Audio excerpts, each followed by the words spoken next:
Good morning दोस्तों। कैसे हैं आप? आशा करती हूँ आप स्वस्थ होंगे, मस्त होंगे और अपनी फैमिली में खुश होंगे। और आपका स्वागत है मेरे संगीता रियल ब्लॉग में। और देखिए यहाँ पर मॉर्निंग का टाइम है और मैं मॉर्निंग की लगा रही हूँ झाड़ू। आज थोड़ा दिन सा निकले आया है क्योंकि आज मेरी कुछ ऐसी तबीयत तबीयत क्या मतलब आज कुछ आलस सा आ गया था। शरीर में थोड़ी ठीक ठीक सी नहीं थी। कभी कभी हो जाता है ऐसा कि शरीर भी चाहता है कि आराम करना। तो इसलिए मैं आज थोड़ी लेट उठी थी। ज़्यादा लेट तो नहीं थी, ऐसे ही बज रहे थे, छः छः बज रहे थे शायद। तो मैं झाड़ू लगा रही थी और कभी कभी मतलब शरीर थका थका सा हो जाता है तो मन नहीं करा उठने का मेरा। नींद तो अपने टाइम पे ही खुल गई थी लेकिन मैं लेट ही रही। फिर मैंने कहा बेकार में टाइम बर्बाद करना है, उठ ही जाओ। तो मैं उठ गई। तो मैं यहाँ पे लगा रही हूँ झाड़ू। और अभी धूप नहीं निकली, मतलब अब तो वैसे भी दिन जल्दी निकल आता है। अच्छा, एक बात है, जल्दी उठ जा तो जल्दी काम निपट जाता है। और आज मैं देर से उठी तो सारे काम ही मेरे लेट हो गए। तब बड़ा हो रहा था दुख सा कि बेकार में पड़े रहे, उठ ही जाते और जल्दी अपने सारे काम निपटा लेते। तो यहाँ देखिए अब मैं आ गई हूँ बैठक में। तो बैठक में मैं जल्दी जल्दी सोफ़े कवर वगैरह सही कर दूँगी। तो मैं फिर यहाँ भी झाड़ू लगाऊंगी क्योंकि रात को टीवी देखते हैं देर तक। फिर कभी तो मैं सही कर देती हूँ और कभी मैं जब ज़्यादा देर हो जाती है रात को टीवी देखते हुए, खाना पीना व खाते पीते, तो मैं ऐसे छोड़ के चली जाती हूँ। तो अब देखिए मैंने यहाँ पे सोफ़े कवर वगैरह सब सही कर लिए हैं और लगा लूँगी झाड़ू। और सुबह के टाइम मेरी कमर में इतना दर्द होता है कि झुक कर के झाड़ू नहीं लगाई जाती है। तो देखिए आ गई हूँ मैं बाहर दरवाजे पे। और बाहर की झाड़ू तो मैंने सुबह ही लगाती थी, ये तो आप लोगों को पता है। सबसे पहले मैं बाहर की झाड़ू लगाती हूँ, फिर मैं अंदर की लगाती हूँ, अंदर घर की।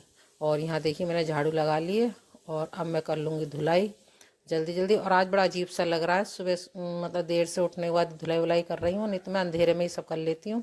और आज तो बड़ा अजीब सा लग रहा है मुझे। करते रहो जो काम जैसे करते रहो तो वैसे ही फिर अच्छा लगने लगता है। और यहाँ पे आ गई हूँ मैं अब रसोई में। और रसोई में अब करूँगी मैं पानी गरम करके बोतल में भर के रख दूँगी और अपना ले लूँगी, बाकी मैं चाय बनने के लिए रख दूँगी। और यहाँ और अभी उठे ना तो राजा उठा ना राजा के पापा उठे हैं, मैं ही उठी हुई हूँ। और मैं आ गई हूँ यहाँ पे चाय पी दूध वो पानी पीने के लिए। पानी पी रही हूँ और टीवी देख रही हूँ मैं। और यहाँ पर अब देखिए है अब शाम का टाइम, यानी कि रात हो गई है और मैं बना रही हूँ खाना। और मैं बना रही हूँ आज अरहर की दाल और रोटी। क्योंकि समझ में नहीं आ रहा था, कई दिन से सब्जी सब्जी खा रहे थे तो मैंने सोची आज दाल बना लूँ। तो आज मैं बना रही हूँ अरहर की दाल और रोटी। चावल बनाने की सोच रही थी तो राजा ने मना कर दिया और राजा के पापा ने मना कर दिया कि हम तो खाएंगे नहीं चावल। तो मैंने फिर अपने अकेले के लिए बनाई नहीं। और मैं बताऊँ, मेरे को दाल के संग रोटी बिल्कुल अच्छी नहीं लगती है, मैं हमेशा चावल ही खाती हूँ। तो फिर मैंने कही मैं एक रोटी मैंने कहा सेक लूँगी और मन करेगा तो खाऊँगी, नहीं तो नहीं खाऊँगी।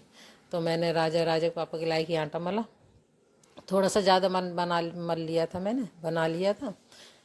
लेकिन मैंने खाना खाया नहीं था, मैंने इन दोनों को खिला दिया था क्योंकि मेरी पता नहीं कि मेरे को बिल्कुल अच्छी नहीं लगती है दाल के संग रोटी, मैं चावल ही खाती हूँ। तो यहाँ देखिए मैं फटाफट बना ले रही हूँ खाना। और मतलब टाइम तो हो गया था खाने पीने का। और यहाँ पर देखिए मैंने आटा वगैरह, दाल मेरी बन गई, छौंक भी दी मैंने, तड़का लगा दिया था। और अब मैं सेकने लगी हूँ रोटी। रोटी सेक के राजा के पापा को दोनों को मैं गरम में मतलब बना के रख लेती हूँ, सब्जी बना के रख लेती हूँ और आटा मल के रख लेती हूँ। जब ये दोनों खाते हैं तभी सेकती हूँ, ये दो ही जने, ज़्यादा तो है नहीं जो देर लगेगी। तो मैं गरम गरम सेक के खिला देती हूँ और इससे ये भी पता चल जाता है कौन कितनी खाएगा। नहीं तो कभी तो सेक के रख लो तो कभी तो कम पड़ जाती है, कभी ज़्यादा हो जाती हैं तो परेशानी होती है। नहीं तो फिर कम पड़ जाए तो दोबारा सेको और ज़्यादा हो जाए तो रोटी वो बिगड़ती हैं। तो इसीलिए मैं हाथ क्या जब ही सेकती हूँ जब ये लोग खाते हैं। तो यहाँ देखिए मैं रोटी सेक ले रही हूँ। और रोटी वगैरह सेकने के बाद फिर मैं मांजने लगी थी बर्तन। अभी ये देखिए यहाँ पे मैंने बर्तन वगैरह मांज के। और यहाँ पर अब मैं कर रही हूँ राजा के पापा को दूध गर्म। वो रात को दूध पीते हैं, एक तो वो दवाई खाते हैं, तो वो दवाई जो है वो दूध के संग ही है, तो वो दूध इसीलिए दूध ज़रूर ही देना पड़ता है। और नहीं तो कभी कभी तो मन नहीं भी करता है दूध पीने का, लेकिन दवाई की वजह से उन्हें रोज़ दूध लेना पड़ता है, और सही भी रहता है, दूध लेना भी चाहिए। तो यहाँ देखिए राजा भी अपने कुछ कर रहा है, खा पी के वो भी कुछ कर रहा है, यानी क्या कर रहा है। तो मेरा काम सारा निपट गया है, मेरी रसोई भी साफ हो गई, बर्तन भी मेरे मच गए हैं, और खाना पीना भी सबका हो गया है। और आज मैंने खाना खाया नहीं, क्योंकि मेरा मन कर नहीं रहा था आज खाना खाने का। तो मैंने गर्म पानी करके मैं गर्म पानी पीने जा रही हूँ, क्योंकि मैं सुबह उठती हूँ तब भी गर्म पानी पीती हूँ, और रात को सोते समय भी गर्म पानी पीती हूँ। तो अब गर्म पानी पीने के बाद मैं भी सोने जाऊंगी। राजा और राजा के पापा भी अपने अपने बिस्तर में जाके लेट चुके हैं, सोए नहीं हैं अभी। और इसी के साथ ही मैं ये ब्लॉग का यहीं पे एंड करती हूँ। आपको अगर मेरा ये ब्लॉग पसंद आया हो तो लाइक शेयर कमेंट और सब्सक्राइब जरूर करें। मैं फिर मिलती हूँ आपसे एक और नए ब्लॉग में, तब तक के लिए राधे राधे।